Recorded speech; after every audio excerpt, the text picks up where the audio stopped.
Hi, everyone. Welcome to Tech Over Coffee. I'm Dave. And I'm Ben. We're excited to share another segment with you.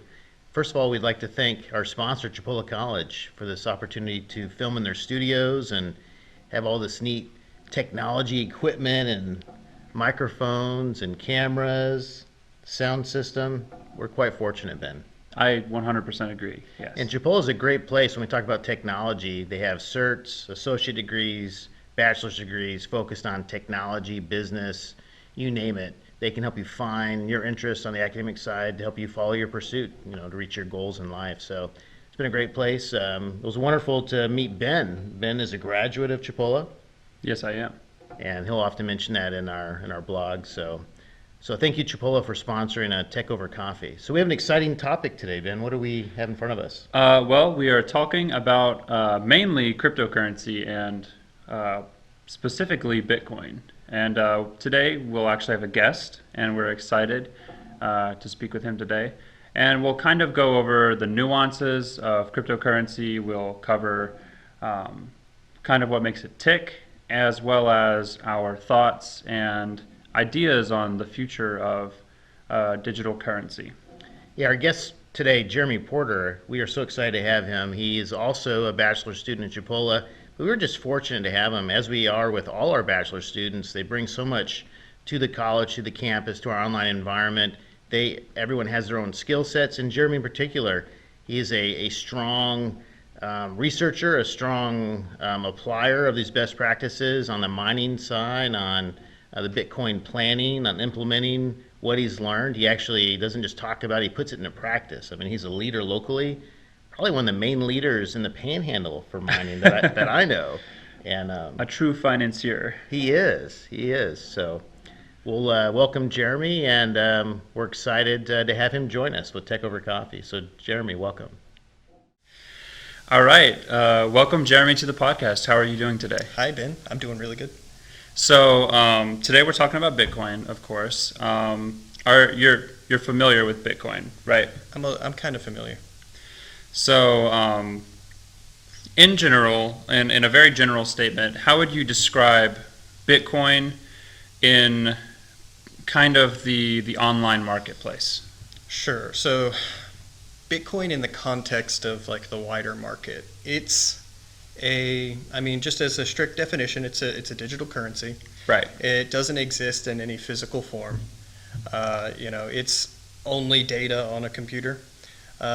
But as far as everything else, you can actively trade it on specific marketplaces. Right. It is actually represented on the stock market these days. Like you can actually buy shares of I think it's the Great Bitcoin Trust or something like that. There's a couple different ones where it's it's like an ETF, but I don't think it's an actual ETF, but it's kind of like an ETF where it's like this trust owns an amount of Bitcoin. You can buy shares in that trust, and so you own part of that Bitcoin, but you don't really own the Bitcoin. Like an adaptation to it, like from stocks to Bitcoin, right. like a connection. That was one of those early ways for the stock market to like get into Bitcoin trading. Is like, well, you can buy this share and it's equal to a certain amount of Bitcoin, but you can buy Bitcoin itself. I don't know why you'd want to do that, but the stock market itself, like NASDAQ, is actually they're opening up the BACT BAKKT exchange, which the idea is that it's actual physical, like Bitcoin-backed futures. So to explain futures a little bit, you're paying for something, a price today to acquire it in the future. So if the price changes in the future, if it's higher and you paid a lower price, you made money. But with BACT, you're actually getting Bitcoin in exchange for dollars. So it's getting out there into the open market. I mean, at one point it was a lot more scarce to you had to go to specific exchanges and you had to, do all of these things and know how to find it. Or in the very early days, you had to specifically mine it. Today, it's easier to just go out and buy it. Right, and I believe there's probably tens of hundreds of companies you can buy it from now, or you can go to exchanges, even some stock market apps such as like Robinhood. Yes. You can purchase Bitcoin or other altcoins, alternative coins. Yeah. There are a few apps. There's one called Abra that's pretty good. It's an actual wallet. You can actually buy Bitcoin. You can take the Bitcoin out. My only issue with Robinhood is that you can buy Bitcoin on there, but you don't control the keys. You don't have the Bitcoin yourself. You can't take the Bitcoin out of Robinhood and spend it somewhere else. That's fair. It's mainly an investment piece Yes. on Robinhood. Yeah, I think that the Bitcoin exists in the back end. I'm trusting Robinhood that they're actually buying real Bitcoin and holding it Right. for you, but you can't take it off their app yet. That's interesting. In the future, if you can, that would be really awesome, Right. because then you'd be able to buy, sell, deposit Bitcoin into Robinhood. Like that's the problem today, is that you can't deposit Bitcoin into Robinhood and trade it. You have to take cash, US dollars, deposit then it into rebuy Robinhood, it. buy it on Robinhood. So it's a closed ecosystem, not like most of the Bitcoin marketplace where it is actually open, where you can take Bitcoin purchased or mined or acquired from anywhere and bring it into the marketplace and sell it to an open buyer. Right. And speaking of this flexibility that in buying and having the ability to spend it or Right. send it and things like that, you were mentioning wallets. And for the audience, can you give like a general description of what a wallet is, how Bitcoin is, in quotations, held, and Right. things like that? Okay. Yeah. So I start off by saying it's all digital, right? So it's not right. physical, but then I say, well, you have a wallet and you can hold it. So a wallet is basically, I mean, to break it down, Bitcoin itself is just represented by cryptographic keys. Right. It's just data. Right. Yeah. I mean, it's something that basically you hold a password to, and by you knowing that password and no one else knowing that password, you're the only one that can do anything with it. So a wallet is basically a computer program, an app on your phone, or something, or even possibly an online service that runs the wallet for you. But it's a program that's connected to the Bitcoin network. It is able to scan all of the blocks and check all the transactions and check it against a specific address that you have where you can send Bitcoin to, and you hold something that's known as a key. So it's the cryptographic proof that shows that you own it. And so all of that is abstracted away by using a simple app that says send or receive. Right. So that's kind of what a Bitcoin wallet is. It's something that's digital, that's holding your money, kind of like a digital bank account, but with no bank. Okay, gotcha. And in regard to that, it's almost as obvious as it sounds, it's basically a digital wallet, because you could say that cryptocurrency, specifically Bitcoin and other altcoins that are very similar to it, like Litecoin, it is very similar to digital cash. Yes. Just full cash. I should have thought about it, because I could have brought up a couple things to kind of show off. You can have specific devices that you can use as your wallet too. So it's like you can use your computer, you can use your phone, but that's not exactly the most secure thing possible. So what you're doing with a wallet is you're holding a public key, which everyone can access, and then you have your private key. And Like a that's username and a password. Pretty much, yeah. The private key being your password. That can then actually be protected by another password. You keep it encrypted Right. and protected, but you can use specific hardware to do that. So you can have something with a secure element that can't be accessed by anything but the device itself. Stuff that will protect that information much better than your average computer. It's something that looks basically like a USB stick. You can actually just use a USB stick if you wanted to. I mean, it's basically, you can keep this stuff either in a text file or you can keep it in like a vault. Right. And these are called like hardware wallets, Yes, correct? right. Hardware wallets. They're specific devices made only for storing Bitcoin or other cryptocurrencies. That's fascinating. So in regard to not holding Bitcoin, but using Bitcoin and spending Bitcoin, I believe from the news, places are slowly adding support. Yeah. Even brick and mortar stores. I remember reading about I think it was Home Depot now allows, I think, like a BitPay Yep. service, as well as I think Overstock.com. And Overstock's really into cryptocurrencies. They actually did they did like a token launch, I believe. Really? At some point, yeah. I'd have to look into it, but they actually are really into blockchain technology is what they're really into. So, yeah, you've got more institutional like involvement. You've got, I think even PayPal now is doing a cryptocurrency thing. They just announced in the last couple of days. I could see that.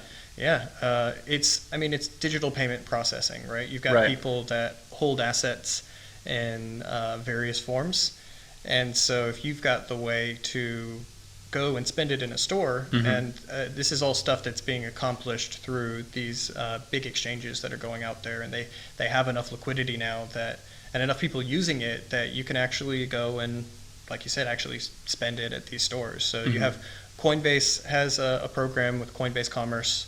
It gives you basically easy APIs and links and stuff hook into your business so you can accept and receive Bitcoin.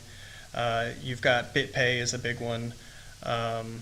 You've got a couple different ones. Even Backed that I was talking about. They actually are setting up a whole payment processor backend to go for lots of people. I think they have deals with Starbucks. They have deals with a lot of different big companies, and they might be the ones behind getting it done in Home Depot, because what they're doing is they're hooking it into the standard Visa backends, Visa, MasterCard. Like basically, a lot of these payment terminals that are out there already support near-field NFC communications. So basically, if you have a card that has the ability to just tap and pay, Right. that's NFC. And so you can have Bitcoin wallets that have NFC capabilities that just boop. And if they can accept Bitcoin and then trade it into cash on the back end instantly, which they're able to do with these futures products, because you're basically able to accept this and sell it at the time. You have an exact price. There's not big fees involved. And for the person selling something or getting the money, it doesn't really matter. It's all about what they want. They can receive it in Bitcoin if they wanted to. They could receive it in Litecoin or whatever else. Right. And I think it's in Europe, this is even more commonplace. So the fact that we aren't personally seeing it in the U.S. as much yet doesn't necessarily mean that it's spreading slowly. No, it's depending on the country, right? So Right. some places are a lot more active with their digital payments. And more forward thinking Yeah. in terms of technology. Part of why China really adopted it all very early is that they've been on the digital payments train for a long time. All of their payments are through apps like WeChat or using AliExpress and whatnot. Right. You've got Alibaba, big company, and you've got them ushering in these digital payments easily because you've got a lot of people and you don't need to spread cash. It's kind Right. of hard.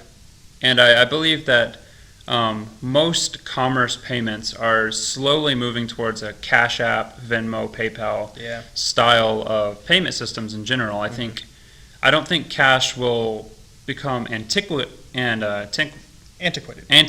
Yes, thank you. But I don't think it will be as popular compared to the convenience of digital payment. And all of that's just with the advent of more digital payments coming out. Right. You have the Federal Reserve that's actually moving for easier, quicker settlements of payments and stuff like that. And that's why these programs like Venmo and Cash App, they actually all use the same payments backend. It's all these same day. All the same APIs. It's the same. It's the same banking backend that they use. It's not even they make their own programs and everything, but it's still using the Federal Reserve's digital processing platform and stuff that all the banks have been rolling out lately. It's these same day, low to no fee payments. But the difference there between something like that and Bitcoin is that you're still dealing with these clearing houses and all of that stuff. And that's what had been slow before, is that you send a wire transfer, it will take a day or longer. In business days as well. Oh, right. That's business days. So on definitely. weekends, a lot of the time, it's can't forget the bank is closed on Sundays. Right. So including their servers. They're Right. off on All of that Sunday. shuts down. We can't have somebody do that. No, that's too much work. Luckily, Bitcoin doesn't have that problem. It's Right. it's a bunch of machines running all day long, It's 24/7, 365. And the big difference is that while you have the banks and the clearinghouses figuring out how to send these digital payments quicker and like make sure that, okay, we can accept like a risk of 24 hours of the money maybe not getting to us or something, or however they do it, but you still have problems with chargebacks, and you have like, well, if you send it this quickly, well, maybe they don't have the money in their account actually. Right, and, And- like things like checks bouncing. Yeah, they'll claw it back. They'll take it right. back from you. With Bitcoin, you can't send money that you don't have. Right. You can't send a Bitcoin that you don't have. You have to have Bitcoin to send it. And if somebody gets it, it's theirs. You can't take it back from them because, oh, I didn't like your product. Right. It would be like the equivalent of like taking a $5 bill out of your wallet. Yes. And right. you can't pay for something that's $5 if you don't have $5 in Right. your wallet. Here's my $1 bill. I'll pay $5 now. Right. It doesn't work. And speaking of kind of the back end of Bitcoin, it uses a technology called the blockchain, correct? Right. Yeah. So And- I mean, blockchain is it's a good way to describe the whole process. Right. Yeah. And so generally, with the blockchain, you would describe it something similar as like a ledger, correct? Yeah. Yeah. It's a distributed ledger. So it's a online, always available ledger that's spread between everyone, and it's easily verifiable. So the whole point is that it's open and accessible. As long as you have one person out there sending out the list of blocks. So that's to give a general definition, just an easy one to understand, is that it's in the name. It's a chain of blocks. So in Bitcoin, you have blocks of transactions all grouped together and then processed by the miners. So after each of these blocks are then chained together. So to verify a transaction, you have to have a certain number of blocks to verify that it actually went out. Right. And what happens is when you send a transaction, you send it to the blockchain, which is a little like, hey, here's my Bitcoin, sending to this person. You pay a fee, the miners then collect that, group them all together, and then post them to the ledger. Then other people are able to look at the ledger, verify it, say, yes, that block did happen, that transaction did happen. They'll include your transaction in a block to take the fee, and then that will be linked to the next one, because every block includes the information from the previous block. And so after a certain number of blocks, it's basically impossible to forge. So after one block, it's like, okay, that could be true. But if another block comes up that contradicts that one, well, then it becomes a race to see which one's the real one. So it's like people will jump on a different chain, and that's how you And this have is how mining works, correct? That's how mining works, yeah. So you just have big groups of miners that have machines all running all day long, soaking up as much electricity as they can, or actually as little electricity as you can, because it's Preferably. you want them to be as Yeah. efficient and as cheaply run as possible, because it's all about expense. I've seen some videos of miners in California where the warehouse could be up to like 120 degrees inside the warehouse That's a just bad from move. miners, and they're having I think like tubs of water just in the warehouse to try to soak up that heat. That's also not a good idea. Yeah, you don't want to keep No. powered electronics near water, No, or no. keep a room humid with you electronics. don't need all that humidity. It's Yeah. not good for the machines. And being that hot is not good for the media, Yeah. because they need to run cool. They produce a lot of heat because they use a lot of electricity. But you have to have ventilation. If you're going to have hundreds and hundreds of these like mining machines in a server farm, you have to have ventilation, and it's not air conditioning. I don't mean air conditioning. Some people will do that. Like you can have air conditioning for which seems more expensive than very it's worth. expensive. Very, yeah. I mean, it makes sense for like a standard server environment to like have an air-cooled server room, but that's because these machines it's different. With Bitcoin, if you're spending you'll be spending twice the amount of electricity to cool it off. So instead, you just have them point all that heat outside. You just run big fans and just blow it outdoors. and just hope that the fans can keep up and don't burn out all your chips, because they're expensive machines, and if you run them hot, they will die. And I believe due to the competitive nature of the mining environment now, most hardware can't keep up with specialized equipment. That's been like that for years. Just completely dispel the myth. In the beginning, you could mine Bitcoin with your laptop, and you could get 50 Bitcoin a block. And so just so everyone knows, a block happens more or less every 10 minutes. That creates a certain number per day, and if you have more than that, the difficulty gets higher, so it actually becomes harder to find the blocks. It's all part of the difficulty algorithm to ensure that a certain amount of Bitcoin is produced over a certain period of time, because in total, only 21 million Bitcoin will ever be created. And doesn't it halve after every certain amount? And that's part of why a lot of machines today are not worthwhile to run, because it's all part of this mining dynamic of to make money, your electricity cost has to be under the amount of Bitcoin you produce. Right. And if you're just producing to hold it, then I guess it doesn't matter if you're not really trying to sell it immediately. But most people that are actually trying to mine for a profit are running on cheap electricity with very, very efficient machines, because the halving did just happen. It started at 50 every 4 years, or equivalent to 4 years of blocks. It's not actually in time, because it's all computer programming, so it's not, you can't just say in 4 years, because it doesn't understand what 4 years is. Right. It's almost like an inventory kind of thing, the inventory of Bitcoin. Right. The algorithm keeps it in a range. It's supposed to be every 10 minutes. Sometimes it ends up being 20. Sometimes you get one in 1 minute. So you'll have one take 10 minutes. Sometimes it takes even longer, just because of how difficult it can become. And every 2 weeks, the difficulty adjusts. So it looks at 2 weeks worth of blocks and decides, okay, has there been about 2 weeks worth of blocks? Or has there been more? Has there been less? If there's been less, they lower the difficulty, and miners actually make more money, because you find blocks faster. But then it'll rebound, so it's always going back and forth. And then the halving affects everything, because every 4 years of equivalent blocks, the rewards cut in half. So it started at 50, dropped to 25, 4 years after that, dropped to 12.5, and we just came up on another 4 years, so it's now at 6.25 Bitcoin per block. And so that's significant, because one day you're making twice the amount of money, the next day you're making half of it, just literally cut in half. Difficulty stays the same, it's just as hard, but then that all adjusts. So people will fall off the network because they can't afford to run anymore, the machines just aren't good enough. Can't afford to run, so you shut them off. Less people are mining, that reward gets split amongst fewer people, so the people that are left make more money, they can stay on longer, the difficulty adjusts, and then hey, it's easy to make money again, everybody jumps in, difficulty rises, and it goes back and forth.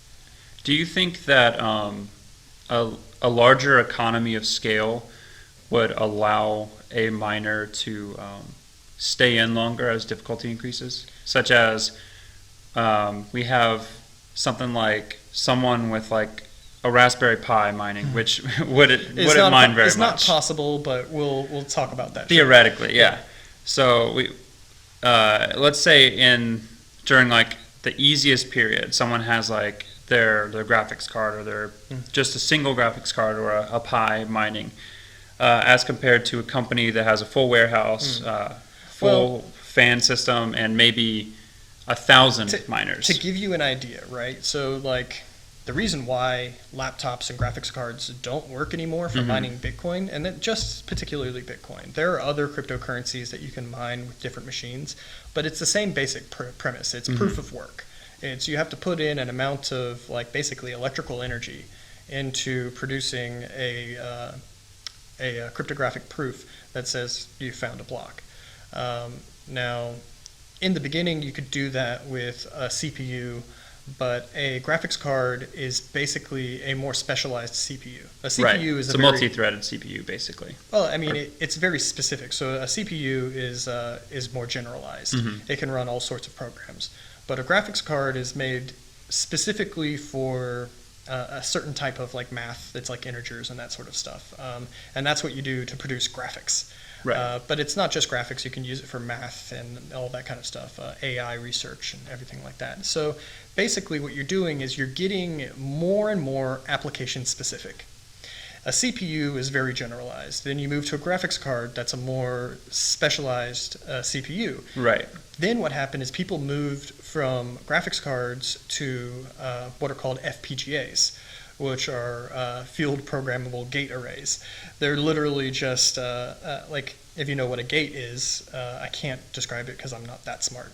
But you can program an FPGA to be whatever you want. You can turn an FPGA into a CPU if you wanted to. Mm-hmm. The thing is that, so people did the FPGAs, but you can take that diagram from an FPGA and then turn it into a specific chip that does that specific thing. So what you do is you cut off everything that you don't need from a CPU until you have just that one SHA-256 like times 2 inverted or whatever it is for Bitcoin. Mm-hmm. That one algorithm, just running that hash, that's all it's doing. It's just hashing numbers. And that's like taking a previous number, doing an algorithm to it, coming up with a number. It needs to be over a certain number to give you a block. And that's all it does. So today, an application-specific circuit, an ASIC, is what's used for mining Bitcoin. And that one ASIC is tens of thousands of times more powerful than a CPU. So CPU would find a block in about 1 billion years. Oh, wow. So you could run it. Right. It's just it will never find a block, so you won't make any money. Gotcha. Yeah, Okay. you can use a graphics card to mine Bitcoin, but you won't get anywhere. You won't do anything because that ASIC's going to beat you out because there's a limited number of blocks per day. It's a speed and power Yes. kind of Yeah. problem. It's speed, power, and efficiency. Gotcha. If you wanted to, you could gather up all the graphics cards in the world, run them at once, and you still probably won't be as powerful as a single ASIC. Wow.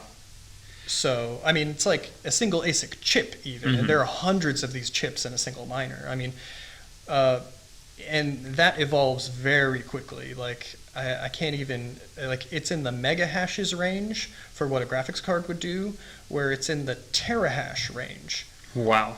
and hundreds of terahashes these days for a single miner. I have miners that do about 70 terahashes per second. Wow. That's 70, like, what is that? Is that a trillion hashes, right? That's 700 terahashes per 10 seconds. It's insane. And then it's whatever the 1,000 mark over terahashes per No, 100 seconds. The whole network itself is in the exahashes range. Wow. So individual pools can be in the petahash range. So it's like many, many thousands of terahashes, where the network itself is many, many thousands of petahashes. Wow. That's why you can't use a normal computer. It's not powerful enough. Even with all of them in the world, you wouldn't have enough electricity to do it. That's fair. And so that's the security aspect there. You can't just, I'm gonna hack up my own ASIC and I'm gonna, break the Bitcoin network. Right. Ain't gonna happen, dude. So, back to the economies of scale question. Yeah. Oh, if, yeah, right. If someone had say an ASIC versus, and they were just basically running it on their own system. This is actually where it's kind of fun. So it's all about the machine you have, because the economies of scale aren't necessarily with the machines. Having more machines just means you get to that point you are going to get to quicker. So you can accomplish the same thing with a single machine. Every block is only hit by a single machine. Very true. I mean, they group together, but they're all just rolling the dice. Rolling the dice 1 trillion times a second until it gets that number. And so the economies of scale fall in when you get into the guy mining at home has to pay an electric rate that's equivalent to a home's rate. If you run one miner, you might have room for that, but you might not even have the electricity to run it, because like today, a really heavy duty machine is 3,000 plus watts. Wow. Yeah. So, I mean, at one point it was like 1,000 watts. Well, they just let's put as many into these machines as we can because it's industrial now. It's really about loading up warehouses that are specifically built and purposed for this. It even gets down to, you have guys in China that are setting up on hydroelectric dams and just using all that power to mine Bitcoin, because these are hydro dams that were built for industry that's not there. Or was there and isn't there anymore. So a lot of Bitcoin mining is actually done with renewable resources. But to say, like, you can mine with one machine as profitably as someone that mines with 10,000. It's just about the machine that you have. Okay. So if you mine with an old school Antminer S9, which at one point, just recently, like in the last couple years, was the top dog. It was the best of the best. It did about 13 terahash at 1,300 watts. Today you can get I don't know what the newest Antminer is because I don't buy Antminer products. Bitmain is not a company I necessarily want to support, but they are the biggest ASIC producer there is. I have some WhatsMiner products, which is an interesting name, but it is interesting, yes. Yeah, right. They're an offshoot company where it was a guy that once worked for Bitmain, an actual like chip designer. He left Bitmain and then started his own company. And he was the actual guy that designed the S9. So the S9 was 13 terahash, about 1,000 watts or whatever. The new ones are like 70 terahash at 3,000 watts. Wow. So, I mean, it's a very, very big disparity. So that's like the S9s can't run for anything. But you have these, they're just as much, 100. Better rate.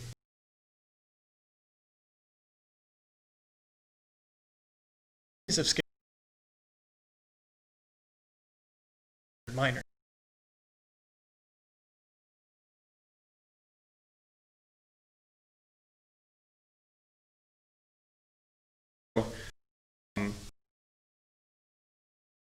But the grass there. And If you getting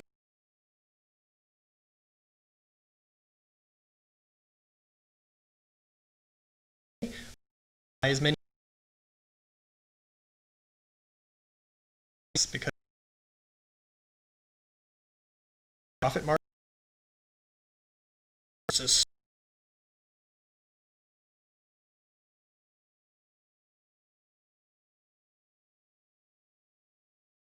and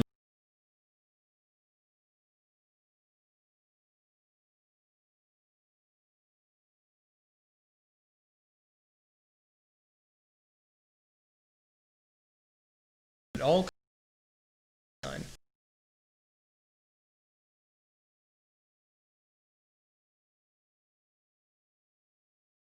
Like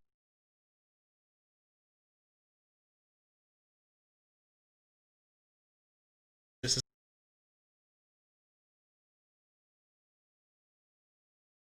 law. You understand and how it will link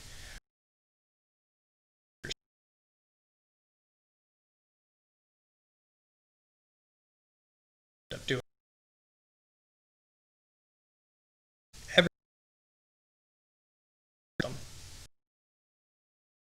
months.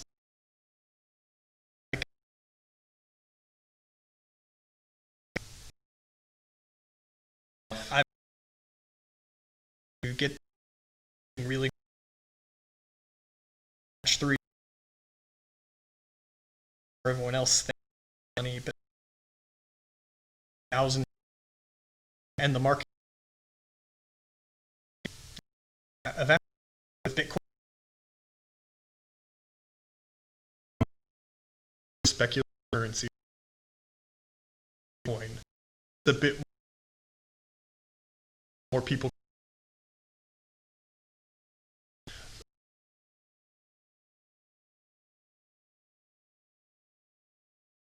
It's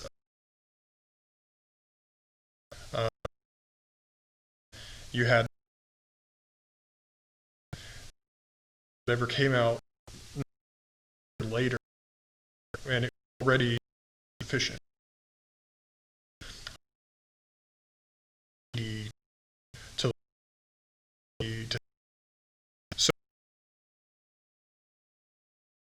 because you reduce the transition, you amount to go through more efficient.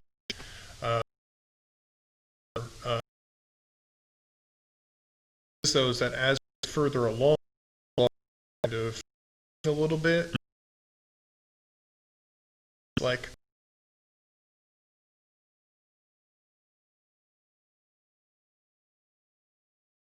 $14 and struggled, had big founder companies, SMC, or did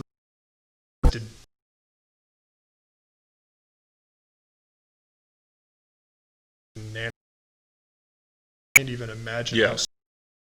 Other than like the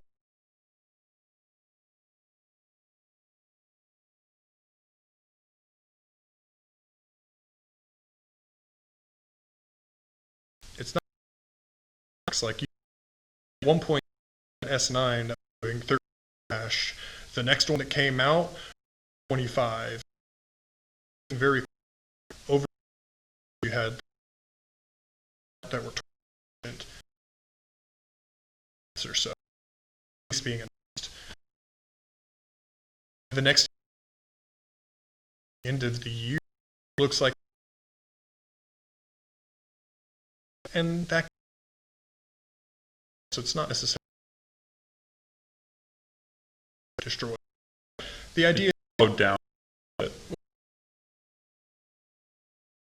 because you have bigger players involved, you have people that have better, people that are doing this for the the machine to be, so it hopefully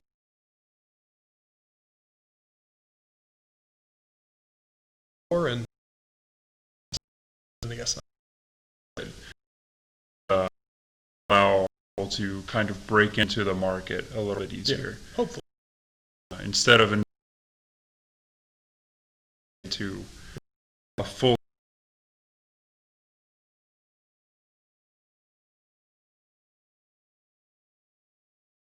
Yeah. good because since Centralized, of course. It's one of the things that is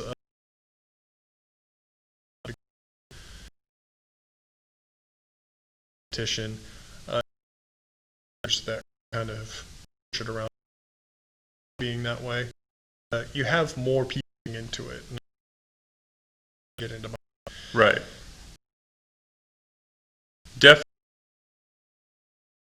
Definitely almost the two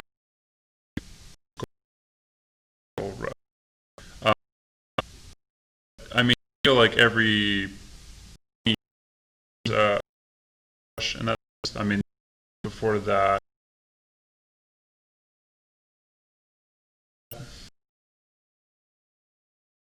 that and I think that digital currency and the propel forward. A lot of articles about how to be used investment. Companies are their entire framework around blockchain technology. It's yeah, reliability. Yeah. To it. It Bitcoin kind of sort of like it performs its function flawlessly. It's run for as long. It's never had problems. You know, and that's I think I want. First, I don't know if blockchain's necessary. Database is a better idea. Different application because you take away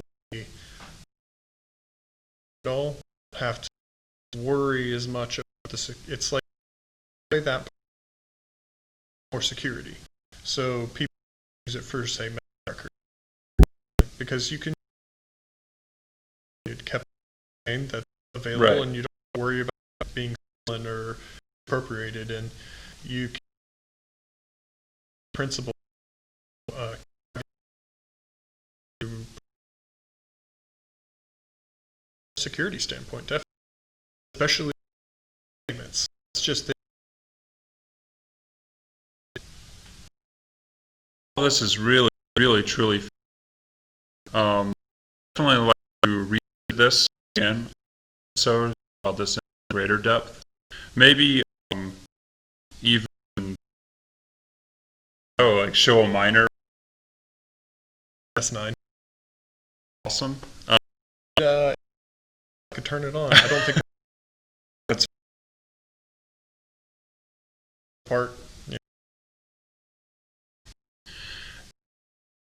for listening to the podcast. Again, thank you, Jeremy. On. Absolutely. We would definitely have you on future episodes. Oh, I'll be. And like this podcast, please and subscribe to us wherever you're listening.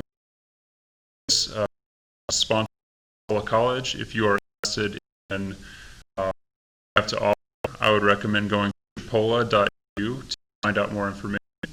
And again, thank you for listening, and we hope you have a great day.